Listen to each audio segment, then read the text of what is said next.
예, 3주차 두 번째 시간 표적의 체계에 관해서 살펴보겠습니다. 1장 19절부터 12장 50절까지 전체 내용입니다.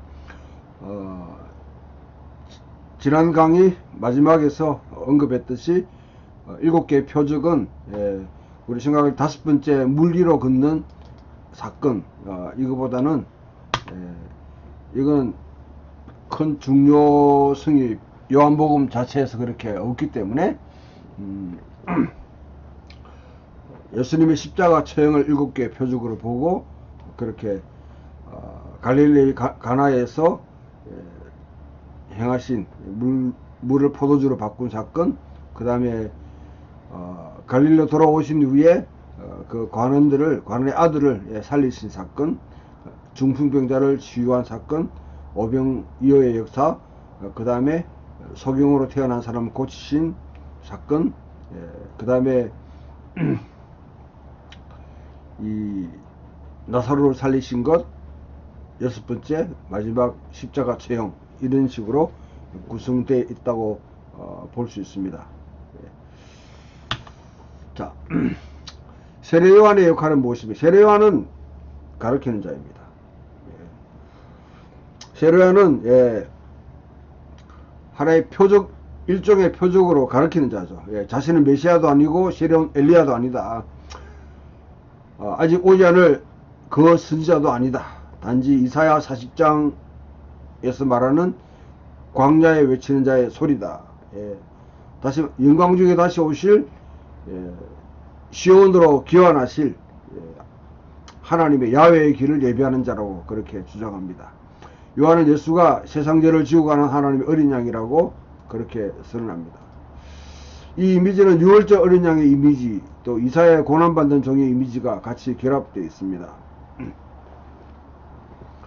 또 다른 학자들은 묵시적인 어린 양, 스가랴에서 말하는 그와 같은 그 양의 이미지가 포함되어 있습니다. 세례요한은 예수님에게 성령이 임하면서 목격했습니다. 하지만은 요한복음에는 세례 때 하신 말씀에 대해서는 언급하지 않습니다.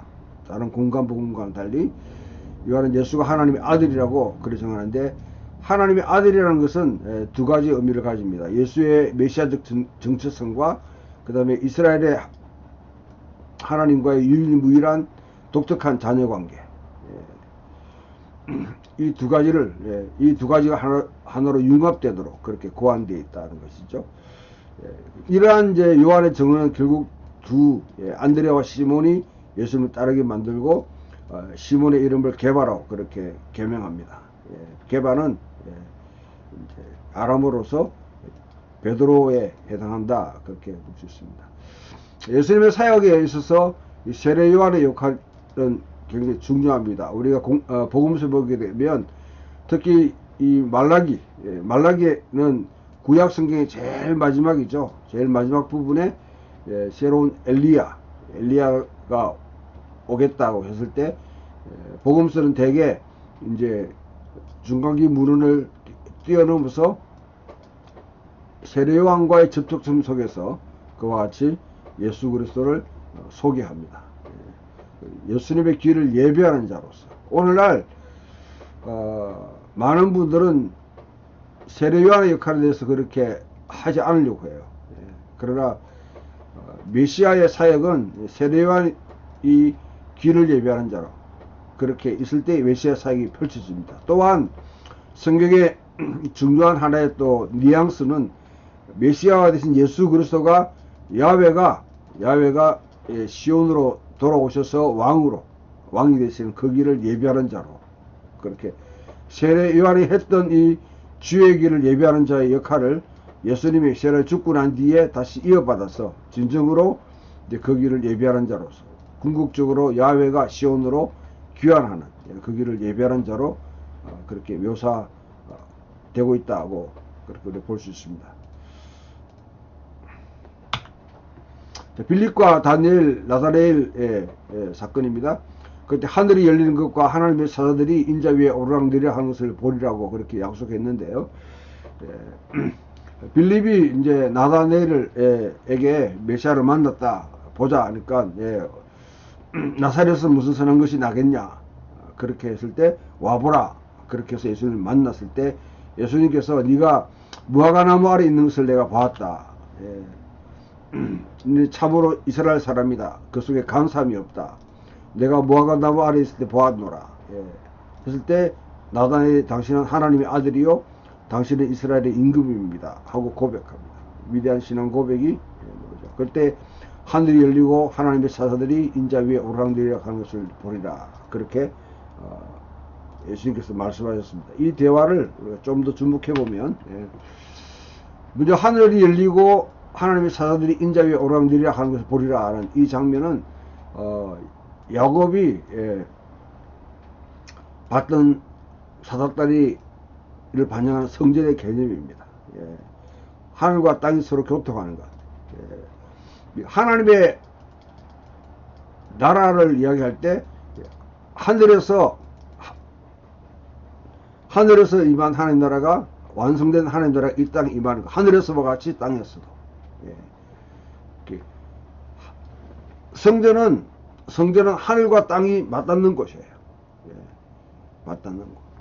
그것이 이미 구약 성경이 이루어지기 전에 야곱의 사닥다리에서 보듯이 이것이 하나의 베델이죠. 베델. 하나님의 집이라는 개념입니다. 이제 성막, 그 다음에 성전으로 이어지면서 나중에 예수 그리스도 자신이 성전이 되고, 또한 나중에 예수를 믿는 모든 주의 백성들이 이제 하나님 여기 가시는 전으로 그렇게 성전 개념이 발전하게 되고요. 마지막 최후 요한계시록에서는 새하늘과 새 땅에는 성전이 없습니다. 왜냐하면 하나님 자신이 성전이시기 때문에. 빛이 없습니다. 하나님 자신이 하나님과 어린 양, 죽임 당한 어린 양이 빛이시기 때문에. 그래서 이런 성전의 개념이 어떻게 발전되는가. 최초로 보게 되면 에덴 동산이 온 창조 세계의 하나의 성전 역할을 했는 것이죠. 그래서 아담은 왕 같은 제사장으로 그곳에서 온 이제 피조물을 돌보는 역할을 했는데, 아담이 제사장으로서의 제대로 직무를 감당하지 못하고 타락하게 되었다. 그것 때부터 구원 역사가 이루어진다고 그러면, 최종적으로 아담이 실패한 것을 예수 그리스도가 완성시키시고, 그 다음에 모든 신자들이 이제 진정 아담의 실패, 진정한 아담으로서 예수 그리스도의 후예로서 이제 새로운 인간성으로서 이 피조물을 다스리는 그 일이 완성되고 나면, 이제 새 예루살렘에서는 성전도 없고 빛도 없고 하나님의 신이 성전이 되시고 빛이 되시는 그런 사건으로 발전되게 됩니다.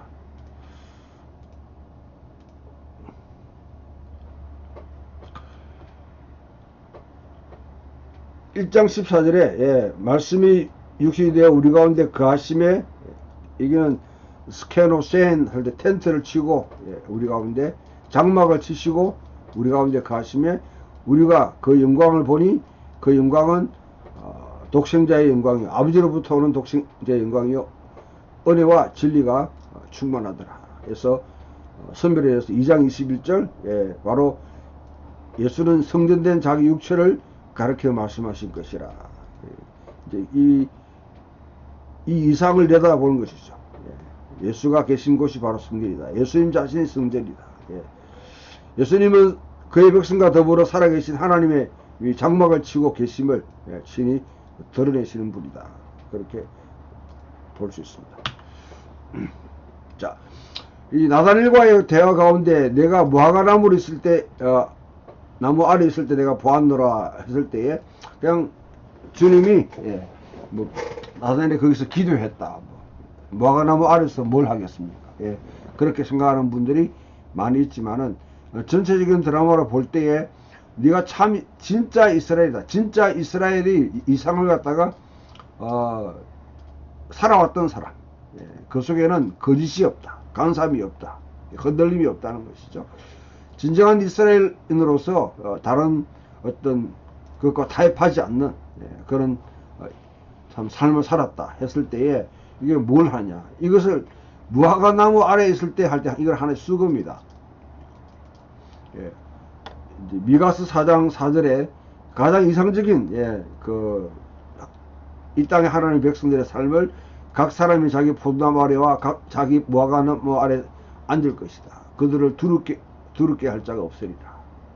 이게 사사기부터 무화과나무 아래와 포도나무 아래서 안전히 가야 한다. 뭐 등등 이런 표현들이 주어지게 되는데요. 구약은 성경이 지향하는 이상적인 사회를 표현할 때 무화과나무와 포도나무와 무화과나무 아래라는 수구를 사용합니다. 역사서와 예언서 곳곳에는 포도나무와 무화과나무 아래라는 표현을 사용해서 하나님이 복을 주시는 장면, 때로는 심판하시는 장면을 표현하고 있습니다. 구약은 어떤 삶을 무화과나무와 포도나무 아래 사는 삶이라고 표현했을까? 구약이 지향하는 하나님 나라의 근사치 모델을 토지 반환하고 노예 해방과 부채 탄압을 희년으로 그렇게 이해한다면, 구약 이스라엘이 지향하는 이상적인 사회는 자기 땅이 있고 빛으로 있는 누군가의 종이 되지 않고 가족들과 평화롭게 사는 자영농의 그런 삶입니다. 이런 삶을 사실은 희년 사회를 구현하는 삶을 이 나다넬은 예수를 만나기 전에 그와 같이 살았다고 그렇게 표현할 수 있습니다. 가나온인 잔치, 이제 2장에 넘어가게 되면 물을 포도주로 만드는 첫 번째 표적입니다. 첫 번째 표적 아니면 표적의 시작 이렇게 해도 톤 세메이온 표적들의 시작이다, 첫 번째다, 그렇게 보십니다. 메시아 시대 때 하나님이 베푸시는 관대함과 풍요로움에 대한 약속을 반영하고 있습니다. 메시아 시대가 오면 유대사회에서는 메시아 시대에는 포도주가 넘쳐나리라 하는 표현하는데, 바로 메시아 시대에 대한 한 상징으로 그렇게 보여주고 있는 것이죠. 유대 의식에서 이렇게 씹는 것은 굉장히 중요합니다. 항상 정결케 하는 6개의 항아리가 있었는데, 이거 포도주 항아리 바뀌었고, 예식을 주관하는 예례장은 최상품의 포도주가 이제서야 나왔다, 그렇게 논평할 정도입니다. 이 모든 것은 이 메시아 시대를 미리 예표해주는, 그리고 예수님이 오셔서 메시아 시대 시작 하나였던 그런 미리 맛보는 예표를 보여주고 있는 것이죠. 예수가 유대 사회를 갱신하고 변혁시킨다는 점을 가리키고 있고, 이로 인해서 예수님의 영광이 드러나고 제자들이 믿음을 갖게 됐다, 그렇게 표현하게 됩니다. 성전에서 이제 또 이 장사하는 이들을 내쫓는 사건이죠. 6월절을 다른 경로로 같은 길로 메시아가 오시게 되면 어떤 일이 일어나는가? 두 번째 장면으로 6월절을 준수하게 예루살렘에 올라가셔서 예수님은 성년들에서 환정상 장사꾼 동물들을 쫓아냈습니다. 대개 이 장면을 성전 청결이라 그렇게 성전 청결이라 그렇게 하는데, 이거는 사실 미션 임파서블이죠. 예언자적 상징적 행동이다. 전체 6월절 되면 그 20만 명 되는 이 군중들이 쫙 모여서 성전은 빽빽하게 있는 곳입니다. 그곳에서 이미 성전 위에는 로마의 그런 군인들이, 또 성전 내부에서는 레위인을 중심으로 한 성전 경찰대가 쭉 순회하고 있는 가운데, 그들을 물리치지 않고는 그들을 갖다가 완전히 무찌르지 않고는 완전히 성전을 깨끗이 한다는 건 불가능하죠. 그래서 그걸 하나의 예언자들이 상징적인 행동을 했던 성전에 대해서 이사야나 예레미야와 같이 그런 상징적 행동으로 보게 되면, 성전 제도 자체가 지금 뭔가 문제가 생기는데 이 성전을 일시적으로 중단시키는, 우리 뭐 정시에서 보면 너무 막 오르면 사이드 브레이크를 막 걸잖아요. 그와 같이 일시적으로 사이드 브레이크를 걸어서 성전 제도가 지금 엉망이 됐다는 것을 상징적으로 표현하고, 그것을 잠시 동안 중단시키는 것이죠. 공간복음에서는 내러티브 끝에 등장하는 것인데, 요한복음 맨 처음에 그게 등장합니다. 예수의 설명은 성전은 파괴되고 재건돼야 된다. 이런 여러분 상황에 맞부딪히면 대개 사람들이 그러면 어느 것이 맞나 이렇게 생각하는데 그거는 잘못된 질문에 잘못된 답을 유도하는 것이에요. 복음서 기자들은 역사적으로 순서 있게 다큐멘터리를 쓰기 위해서 복음서를 쓰지 않았습니다. 시대별로 앞뒤가 탁탁 맞게끔 그렇게 하는 것이 아니라 본래 신학적 의미, 예수님의 행적 가운데 신학적 의미를 표현하기 위해서 여러 가지 자료들을 비열하고 있는 것이죠. 연대기적으로 인한 순서부터 하는 것이 아니라 신학적 의도에 따라 가지고 그와 같이 비열합니다. 그래 복음서 기자들은 최초의 어떤 신학자들이에요. 신학자들.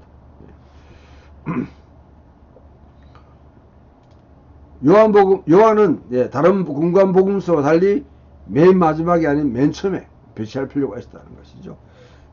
궁극적으로 성전은 파괴되어야 되고 재건돼야 된다. 너희가 이거 허무터리라. 내가 삶을 다시 세우리라. 공간 복음에서는 예수님의 재판에서 다양하게 등장합니다. 예수님을 기소하는 내용으로 그렇게 등장하게 되는 것이죠. 요한은 이 말씀이 예수님 자신의 죽음과 부활을 언급한다. 성전은 그의 몸이라 그렇게 주장합니다. 헤롯 왕은 자신이 유대인의 왕이라고 주장하기 위해서 성전을 재건하기 시작했습니다. 46년이 지난 지금 그의 아들 중 한 명이 지금 완성하고 있는 중에 있었습니다. 헤롯이 성전을 지은 것은 자기의 경건하거나 하나님을 경외하기 위함이 아니라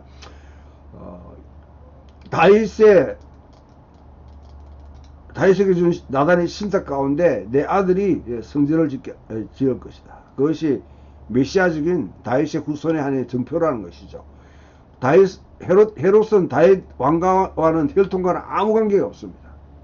그러나 자신이 친히 성전을 지음으로 말미암아 유대인들에게 메시아다, 다윗의 후손이다, 다윗에 연한 그 아들이다 하는 것을 보여주려고 하는 그런 시도인 동시에 또한 고대사에서 가장 그 당시 사회에서는 가장 어떤 로마나 아테네나 이집트의 어떤 신전보다 더 위대한 신전을 지음으로 자기가 위대한 왕이라 자기 그 헤롯 이데올로기를 그렇게 진척시키기 위해서 이와 같이 성전을 재건했습니다.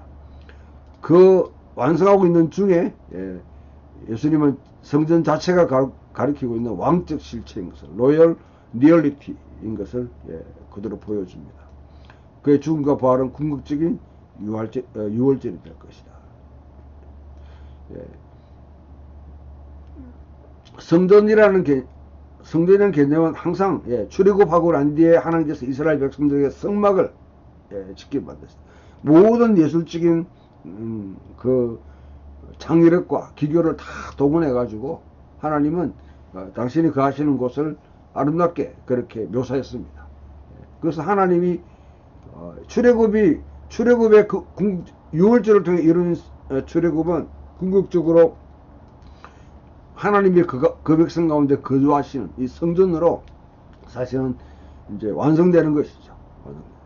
완성될 때 예수님의 죽음과 부활은 궁극적인 유월절이 될 것이다. 그렇게 그런데 요한은 공간복음과는 대조적으로 예수님이 복잡한 대화에 참여하는 아주 긴 세 가지 확장된 장면으로 그렇게 이끌고 가는데요. 3장에서 니고데모와 함께 이야기합니다. 4장에서 사마리아 여인과 5장에서는 중풍병자 안식일에 중풍병자를 고친 이야기. 그리고 나서 치유 사건을 지켜보는 구경꾼과 함께 이런 대화가 긴 담화들이 이어지는 장면을 볼 수 있습니다.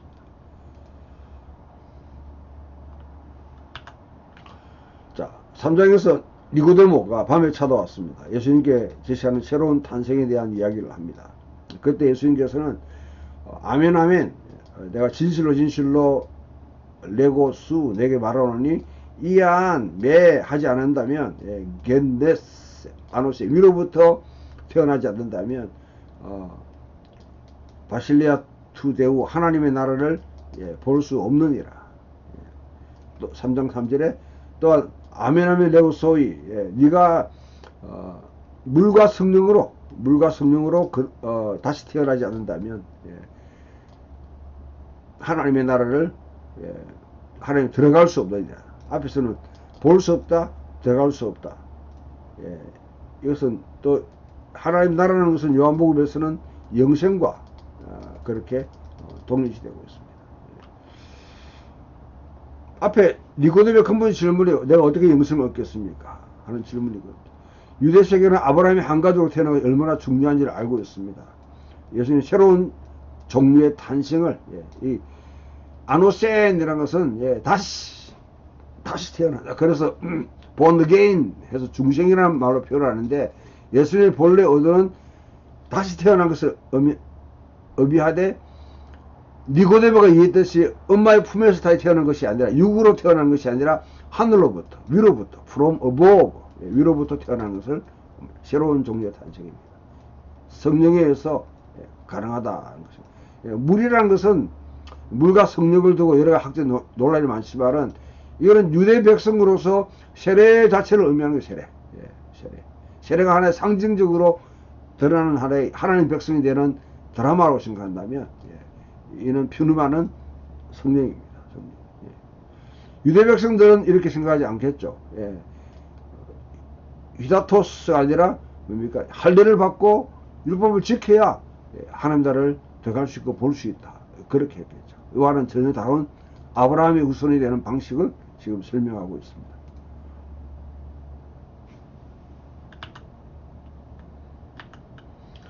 자, 그런 일이 어떻게 가능합니까?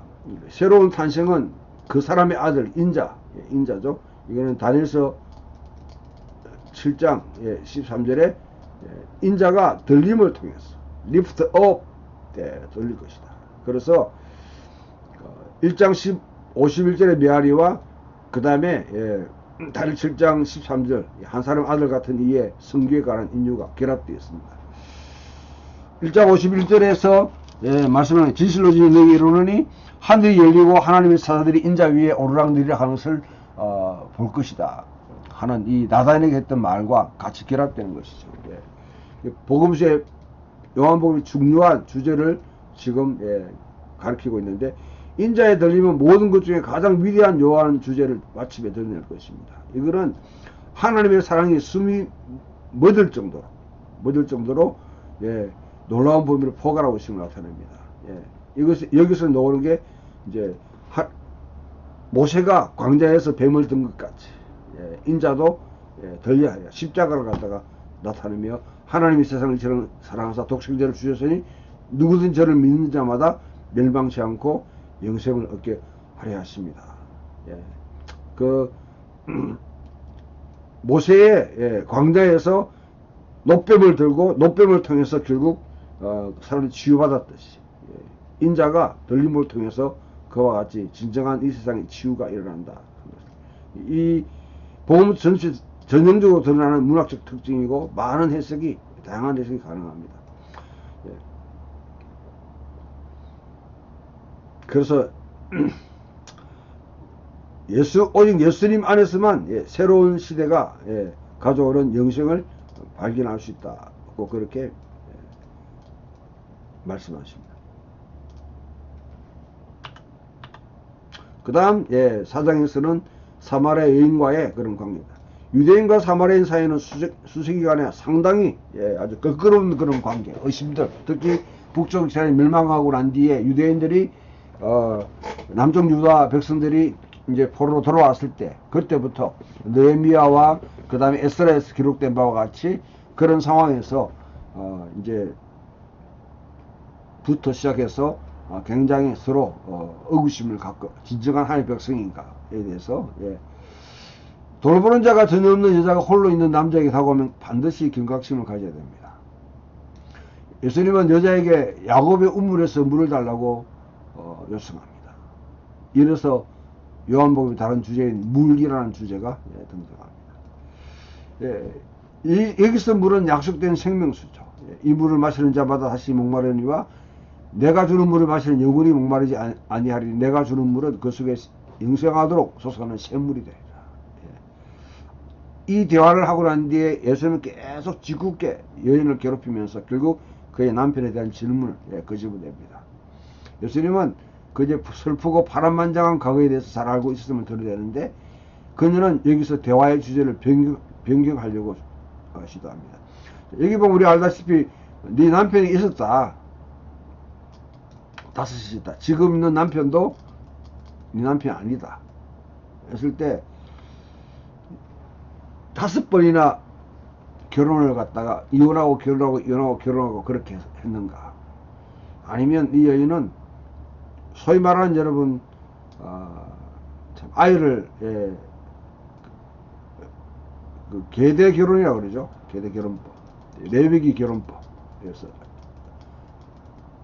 자식이 없었기 때문에 동생이 형수를 취해서 이제 이와 같이 자식을 낳게 하는 그와 같은 결혼법에 의해서 5명의 그런 자기 형제들이 쉽게 말하면 참 맞이하는 그런 운명이 있는 아주 우리로 말하면 굉장히 참 운명적인 여인이죠. 기가 센 여인. 그와 같이도 볼 수 있습니다. 아무튼 그 사마리아 여자는 자기의 감춰져 있는 드러내고 싶지 않는 과거가 이와 같이 현실이 드러나면 통해서 주제를 변경하려고 그렇게 시도합니다. 바로 요한의 핵심 주제로 알고 있는 전환하게 되는데 예배에 관했습니다. 유대인들은 예루살렘 예배하고 그리심산에서는 사마리아인 예배합니다. 하지만은 예수님은 이 두 가지가 빛을 발하게 만드는 새로운 일을 하고 계십니다. 아버지께 참되게 예배하는 자들은 영과 진리로 예배할 때가 오니 바로 이때라. 아버지께서는 자기에게 이렇게 예배하는 자들을 찾으시니라. 하나님은 영이시니 예배하는 자가 영과 진리로 예배할지니라. 진정으로 예수님 자신이 진정한 성전이 되시고 예수님을 통해서 진정한 하나님을 예배할 수 있는 길이 열린다 하는 것을 보여주고 있는 것이죠. 예수님의 영적 지식은 그녀는 확신이 충분했고 그녀는 예수가 오래 기다려온 메시아를 확실하게 됩니다. 그래서 동네 사람들 가서 예수가 이 세상의 구세주다 하고 일일이 말하게 되고 그 다음에 많은 사마리아인들이 그와 같이 주께로 돌아오는 그런 사마리아 펜티코스트 오순절의 현상을 그렇게 열어가는 것을 보게 됩니다. 우리가 하나님의 영이신 예배하는 자가 신령과 영과 진리로 예배할지니라 했을 때 이 영과 진리, 성령과 주 예수 그리스도께서 바로 요한복음에서는 주 예수님이 바로 진리입니다. 내가 곧 길이요 진리요 생명이니 말씀이 육신이 되어 우리 가운데 가시며 우리가 그 영광을 보니 아버지의 독신이 영광의 은혜와 진리가 충만하더라. 예수님을 통한 예배, 예수님 십자가가 핵심이 되는 예배, 그 가운데 주의 성령이 부어주셔서 새로운 시대를 맞이하게 하는, 새로운 시대를 맞이하게 되는 이와 같은 측면을 볼 수 있습니다. 자, 3장에서는 새로운 탄생, 4장에서는 새로운 예배, 예루살렘 성전과 대조되는 것이죠. 5장에서는 새로운 시대를 그와 같이 강조합니다. 이 새로운 시대는 안식일과 관계됐는데 그때나 지금이나 많은 유대 교사들은 안식일을 다가올 시대에 대한 기도로 그렇게 봅니다. 여기에 대한 설명은요, 여러분들이 좀 더 부연 설명하면 창조 때 5일 동안 6일 동안 하나님 창조하시고 6일날 이렇게 6일에 안식하셨습니다. 제7일에 안식하셨습니다. 이 안식은 모든 거룩에 구별된다 하는 것의 출발점입니다. 성경의 모든 거룩은 일상적인 6일과 7일, 하나님의 쉼을 얻는 이 7일과 구별해서 나오는 것이죠. 이 구별된 삶, 제가 안식일은 결국 나중에 인간이 타락함으로 말미암아 어떻게 됩니까? 안식일을 통해서 이 날을 계속 기대하는 것이죠. 우리 살아가는 삶 가운데 진정한 쉼이 있는 삶. 안식일은 그것을 이날을 기준한. 그 다음에 이것이 안식년, 안식년에서 희년 이렇게 발전합니다. 안식일과 안식년과 희년은 결국 새로운 시대를 전망하는 것이죠. 예표로 미리 맛보는 것입니다. 예수님이 오셔서 진정한 안식일을 안식일 되게 그것을 지금 오랫동안 기다리고 실제를 보여주고 있습니다. 중풍병자를 고치고 침상을 걸으라 했을 때 유대인들은 그날이 안식일이기 때문에 반대합니다. 예수님은 장차 올 시대가 이미 도래했음을 가르쳐주고 모세가 가르쳤지만 전할 수 없었던 시대, 그거는 부활 자체에서 비롯된 세대인 것을 말씀해 줍니다. 새로운 시대를 전망해 주는 것이죠. 자, 3장, 4장, 5장에 연이어지는 이 흐름들 잘 파악하는 게 중요하겠죠. 자, 그다음 6장에서는 가장 이제 출애굽하고 이 5,000명을 먹이는 사건을 통해서 광야에서 이스라엘 백성들이 만나와 메추라기를 먹었다. 그래서 그걸 반영하고 있습니다. 진정한 예수 그리스도, 이것도 이제 메시아 시대 때 유대인들이 기대하는 기대 항목 중 한 개입니다. 식탁이 풍성함이 있겠다. 앞에는 포도주가 있었는데요. 지금까지 식탁이 풍성함이 있겠다. 이로 인해서 사람들은 예수님을 갖다 왕으로 그렇게 모시려고 하고, 또 이 말씀을 통해서 결국은 아주 그냥 피할 수 없는 하나의, 예수님은 자기를 왕으로 그렇게 모시려고 왔던 사람들에게 너희가 떡과 고기를 먹어서 그러냐, 진정으로 인자의 살과 인자의 피를 마시지 않으면 그 하나님 나라 영생에 들어갈 수 없다, 하나님 백성이 될 수 없다 했을 때에 그 살과 그분의 피를 마셔야 된다. 지금 우리는 성산의 메아리를 갖다가 우리 들을 수 있는데요. 모든 사람이 여기에 아주 그냥 그 스캔들, 걸린 것들이 다 떠나갑니다. 다 떠나갑니다. 떠나갈 때 예수님께서 베드로와 제자들에게 너희도 가려느냐 했을 때 주여 영생의 말씀이 주께 사오니 우리가 니게로 가오리까. 예수님은 이미 이 세상에 지금 인브레이킹, 침입해 들어오는 다가올 생명, 그 생명인 영생의 말씀을 가지고 계십니다. 그러므로 하나님 예수 그리스도를 믿는다, 로고스인 예수를 믿는다, 예수님 말씀을 믿는다는 것은 다가올 시대의 이 땅에 지금 현재 가운데 침입해 들어와서 우리 가운데 참 그 영생을 온전히 이루어질 영생을 미리 맛보게 만드는 하나님 말씀이 그와 같은 능력이 있는 것이죠. 그래서 히브리서에서는 살았고 운동력이 있어 좌우의 날쌘 근거와 같이 예리하고, 그러면 외투를 뚫고 우리의 피부를 뚫고 우리의 이러면 이 살을 뚫고 우리 뼈를 깨부수고 우리 속에 있는 마음과 생각을 드러냅니다.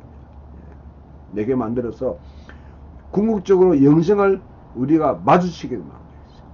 현재 지금 이 죽음으로 운명지어진 우리 이 삶과 영원한 영생, 하나님 나라의 그 삶이 오셔서 맞부닥치는 것이죠. 그러면서 우리 가운데 진정한 영생이 무엇인지 맛보게 하는 것이 바로 영생의 말씀, 하나님 말씀, 말씀의 능력입니다.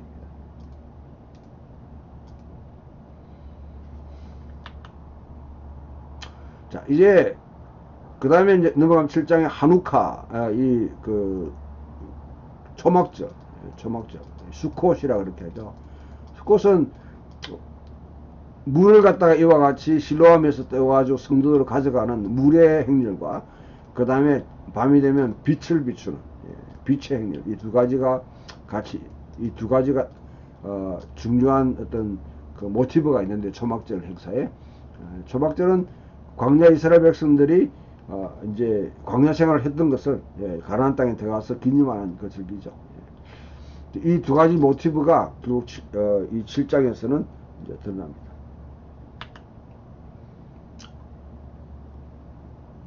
초막절도 성취하시는 분이다. 예. 이 축제에는 등불과 행렬이 포함되고 그 다음에 성전에 물과 포도주를 붓는 것으로 마무리됩니다.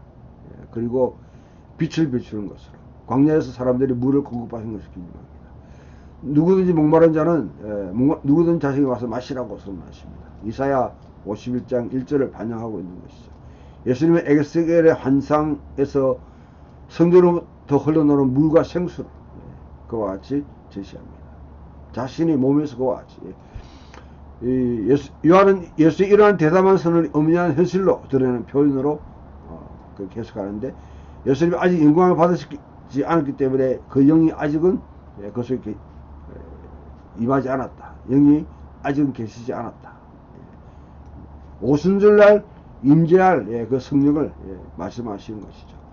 십자가에서 예수님이 받으실 궁극적인 영광은 바로 이 영이 이제 이 땅에 임하게 하는 그런 정결함의 효력을 발휘하게 됩니다.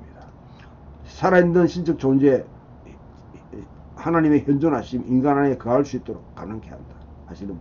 나아가 인간을 주변 속에서 주변 사이에 흘러가게 만들어서 에스겔의 환상, 성전에서 온 세상을 적시듯이 그와 같은 일이 예수님이 자신을 통해 행한다 했을 때 초막절을 성취하는 분으로 그렇게 묘사됩니다.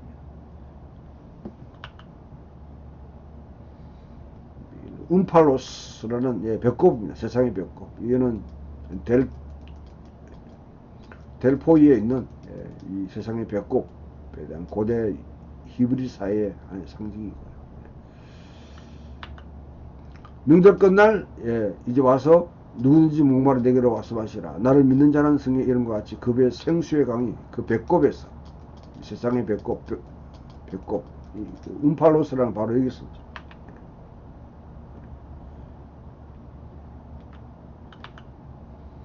이는 그를 믿는 자들이 받을 성령을 가르쳐 말씀하신 것이라.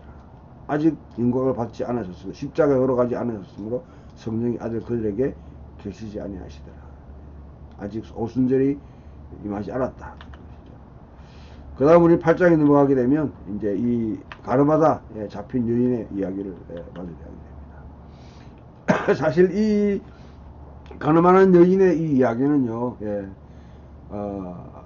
그 내러티브의 흐름이 딱 끊어지는 지점이기 때문에 사실 필사본에서는 상당히 초창기 필사본에서는 문단이 생략되거나 후기 사본에서는 요한복음과 심지어 누가복음의 전혀 다른 지점에 배치해 놓고 있습니다. 이야기가 너무 급진적이고 소화하기 힘들기 때문에 일부 초기 필사자들이 생략했을 수도 있다.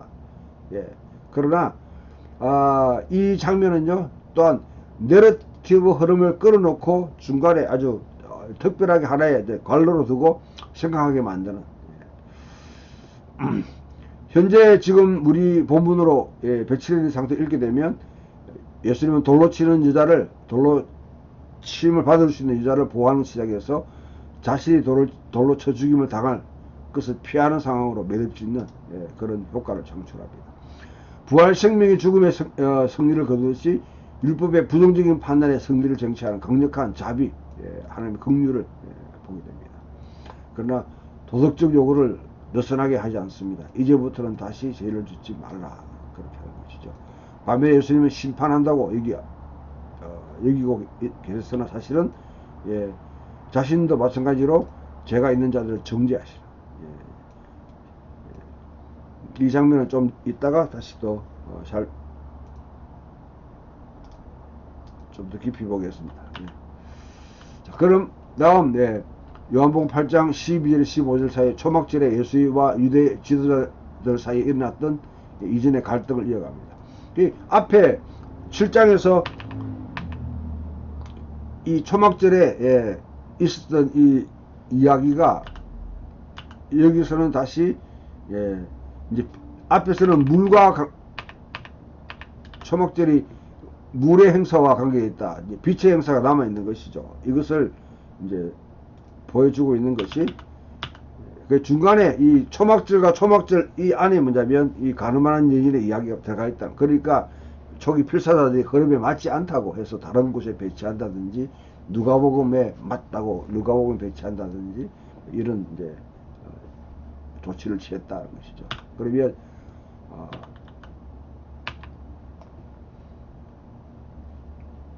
초막절의 테마를 계속 연속성으로 보게 되면 이 단락은 나는 에고 에이미라는 선은 나는 세상의 빛이다. 아브라함이 나기 전에 나는 있었다. 에고 에이미에 둘러싸여가지고 갈로 열고 갈로 닫기.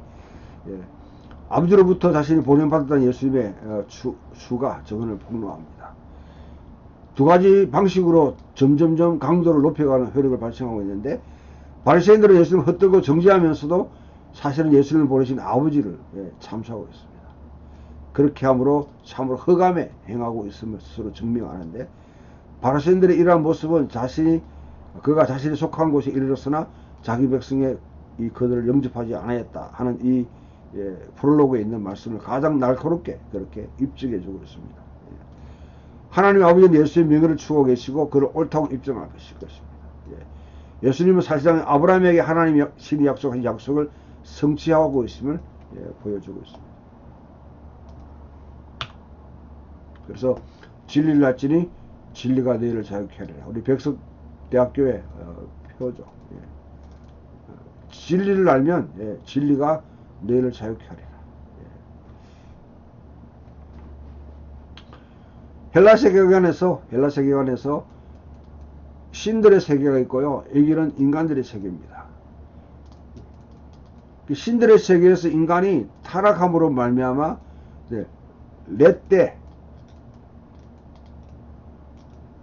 레떼는 망각이에요. 망각. 신들의 세계에 신의 성품을 망각했다는 것이죠. 그러면 인간이 어떻게 해서 그러면 신의 성품에 참여하느냐? 신들의 세계로 올라갈 수 있느냐? 육신을 입고 있으면서 이 몸을 입고 그 형별로 몸을 입고 있는데 그럼 몸에서 탈피를 해야 돼요. 그러기 위해서 이와 렛대와는 전혀 다른 방법. 여기 렛대라는 이 단어가 거꾸로 되게 되면 부정어로 되게 되면 아가 붙습니다. 알렛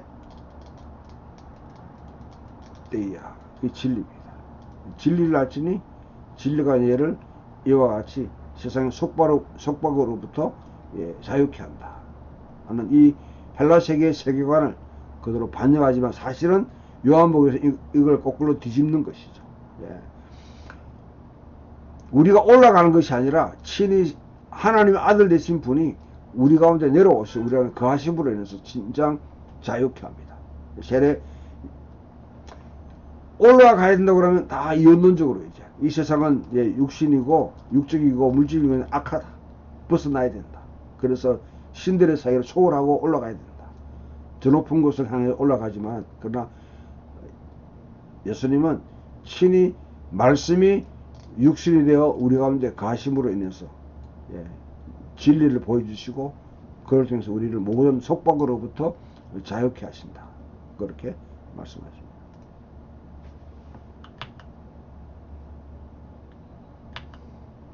세상의 빛이라고 주장하신 예수님은 태어날 때부터 소경된 사람을 고칩니다. 9장에 넘어오게 되면 이 6월절 초막절의 테마를 더욱더 이제 이 빛으로 오신 주님 나는 세상의 빛이다 하는 이 주장을 통해서 이와 같이 이제 극대화시킵니다. 안식일 논쟁입니다. 바리새인과 새로 시력을 찾게 된 사람과 그의 부모 사이의 논쟁을 그렇게 하는데 여기서 해당에 이제 쫓겨난다. 엑사 순하고 해당으로부터 출혈을 당하는 그 이야기를 겁니다. 이 장면은 아이러니를 창출하는데요. 예수님이 이 세상의 빛이라고 그러면 밖에 어둠 속에 있는 자들은 그를 대적하는 자들 뿐입니다.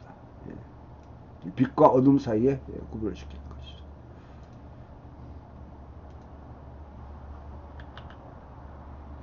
이제 10장은 선한 목자 되신 주님. 선한 목자는 예수 주장과 더불어서 이어지는 장면. 하나의 목가적인 간주곡으로 생각할 수 있는데요. 그래서 예수님이 고요한 양들에게 둘러싸여 있는 잔잔한 장면. 우리가 10편 23편을 읽을 때 여호와는 나의 목자시니 내게 부족함이 없으리로다. 그가 나를 푸른 초에 누이시며 실만한 물가로 인도하시는도다. 내가 사망의 엄청 꽂아 다니지라 해를 두루하지 않던 주께서 나와 함께 하시리라. 이럴 때 되게 잔잔한 어떤 그런 목가적인 양들이 풀을 뜯어 먹는 장면을 묘사하는데 그거는 잘못 읽고 있는 것이에요. 사망의 엄침한 골짜기로 다닐지라도 해를 들어가지 않을 것은 주의 지팡이와 막대기가 나를 안위하십니다.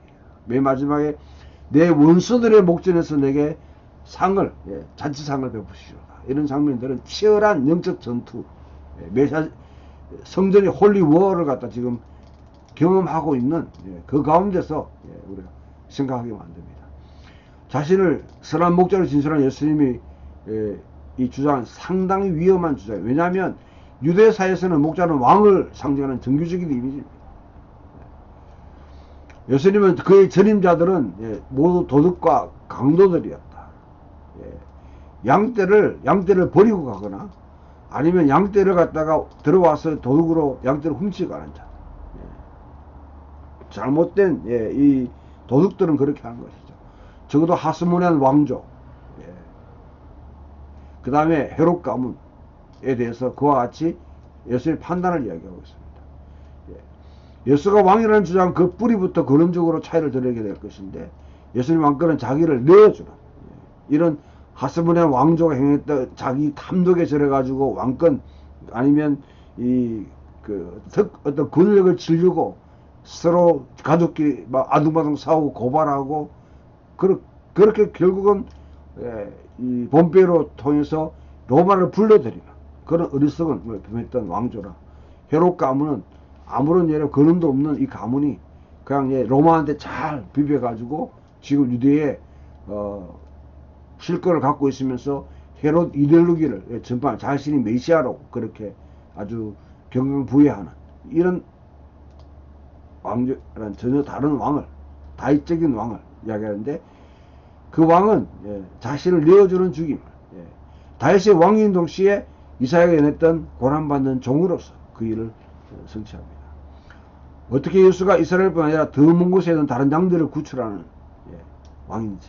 그래서 헬라인들이 등장하게 되고 이방인 선교에 대한 암시를 주는데, 그것은 지금 예수님을 통해서 아니라 예수님의 에게 믿는 제자들을 통해서 열방의 주교로 돌아오는 그런 이미지를 갖게 됩니다. 왕권과 전세계를 구출한 통치에 대한 명시적인 표현입니다. 자기 정치적인 예수의 말씀은 노골적으로 나와 아버지는 하나이다. 그것은 하나님과 그 백성이 하나 되는 것, 진정한 성전이라는 것을 의미합니다. 또 다른 방식으로 성전 자체가 거미를 얻는 방식으로 우리는 말해야 되는데, 하늘과 땅이 마주치는 인격체, 성육신하신 아들로 인간의 몸을 입고 오신 하나님이 의도하신 성전, 하나님이 의도하신 그 성전의 진정한 의미는 바로 예수 그리스도 안에서 이루어진다는. 자, 이제 11장에 들어오게 되면 나사로를 죽은 자가 살리시는 표적에서 극적인 그런 절정에 이르게 됩니다. 그리고 나는 부활이요 생명이다. 나사로가 마지막에 부활에 다시 살아날 것을 인정하십니다. 마르다는 예수께서 약속된 미래를 현재에 가져오시는, 그리고 현재 맛보게만 가장 부활을 실질적인 모습으로 경험한 것이 바로 나사로시죠. 나는 부활이요 생명이다. 예수 자신이 하나님의 아들 메시아라고 마르다가 고백하도록 인도하게 되고, 복음서는 가장 진정한 믿음으로 그렇게 나중에 20장 31절에 이것을 기록하면 너희가 예수가 하나님의 메시아이고 하나님의 아들이다. 그것을 믿게 하라.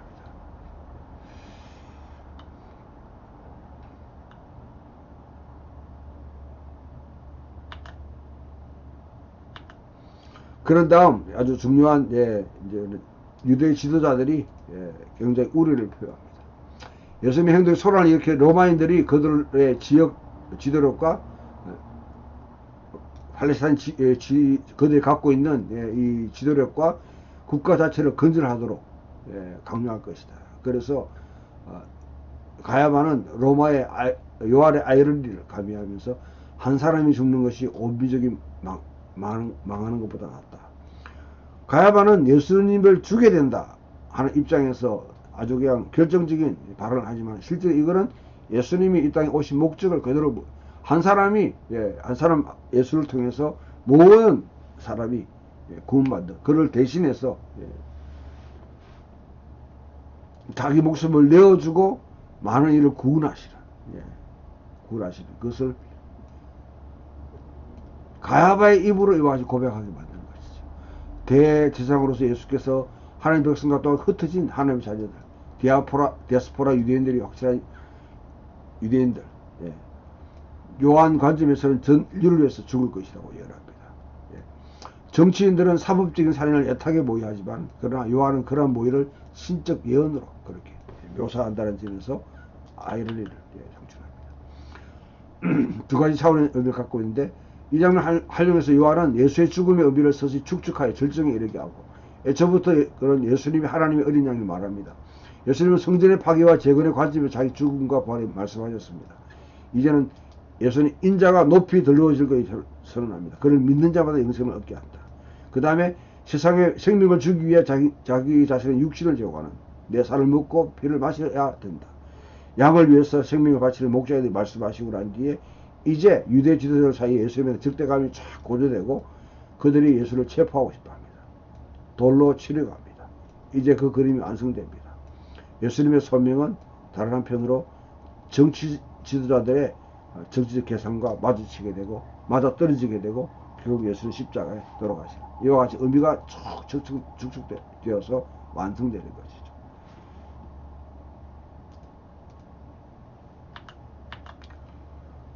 그 다음 배단위에서 마리아는 값비싼 향유를 거기에 붓고 그 다가오는 운명이 무엇인지를 일종의 드라마로 표현합니다. 유다가 반발하고 예수님을 이제 이렇게 넘겨주기로 결정합니다. 유다가 가룟 유다는 열심 당원 중에 아주 핵심 당원입니다.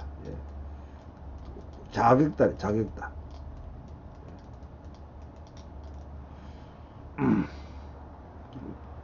그래서 유다의 배반을 갖다 미리 예언합니다. 그 다음에 예수님 누가 봐도 명백하게 왕이 된 듯이 자신의 도착을 축하하는 순례자들과 함께 예루살렘에 입성하시고 그러나 예수님에게 주어진 시간은 짧습니다. 시간은 가까이 왔습니다. 마침내 그 아들이 영광을 받게 됩니다. 어디 십자가에서.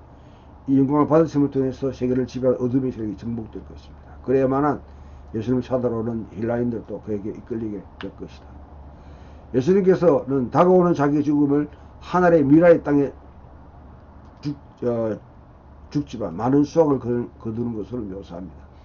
하늘의 씨가 죽게 되므로 많은 생명의 싹이 돋아나서 많은 곡식을 맺게 된다. 그와 같이 예수님의 죽음은 많은 열매를 맺게 될 것이다. 이것이 이제 건강한 복음을 말하면 땅에 떨어진 그런 씨앗이 길가에 또 돌짝밭에 가시덤불 가운데 근데 옥토에 떨어져서 30배, 100배의 열매를 맺는 하는 것과 같이 읽어야 됩니다. 이 씨는 옳다고 입증하게 됩니다. 그리고 그 아들이 영광을 받게 됩니다. 잠시 동안 빛과 어둠 사이에 싸움이 계속되지만은 요한의 청중들은 빛을 포용하고 어둠을 멀리하는 도전을 받게 됩니다. 그 다음에 이어지는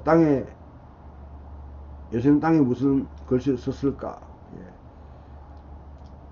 여기서는 아무도 죄가 없는 자가 돌로 쳐라 하고 써 있는데 예수님이 쓰신 글씨는 무엇일까? 아마 예레미야 7장 13절에 야훼를 떠난 자는 흙에 기록되어 오리니 이는 생수의 거느니 야훼를 버림입니다. 성경을 인용하였다면 아마 10계명을 썼을 것입니다. 10계명 가운데 제일 마지막 계명 탐하지 말라.